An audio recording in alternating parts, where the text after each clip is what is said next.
You know when you've been working really hard on something and you feel like it's going unnoticed, and then someone comes along, taps you on the shoulder and tells you how great you're doing? That validation can feel so good. And what happens is once we receive that boost a few times, the brain can be tricked into believing that it actually needs validation in order to feel good. And that isn't always a good thing. I'm gonna tell you why in this video, so stay tuned to the end to make sure you get a full understanding. Be sure to smash subscribe and like. There are two main types of validation that I'm gonna go over in this video. Let's dig in. This is the belief that what I do influences the validation that I give to myself.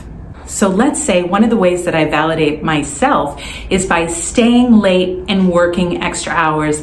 If I don't stay late, I'm going to feel this sense of guilt. Other thing we can do is put our sense of validation on other people, almost setting the blame for them to make us feel better. So let's say you felt a little insecure in a relationship and you counted on your partner to tell you that you were pretty.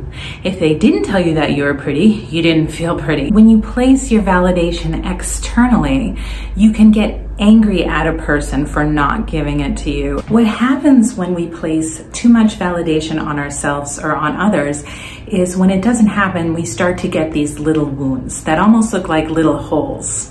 If I don't work on healing these holes, they continue to add up. So when I pour validation into the cup, it just comes right out the bottom. So I'm like, do you think I'm pretty? Do you think I'm pretty? And soon enough, the cup doesn't hold any water at all. So who is the only person that can start to repair these holes?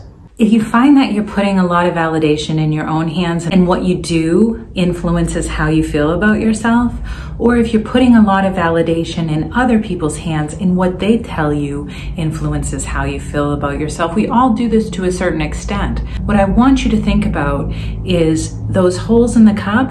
Think of those as your wounds. So what's triggering you to have those leaks? And two, how often are you looking for validation? I believe in you.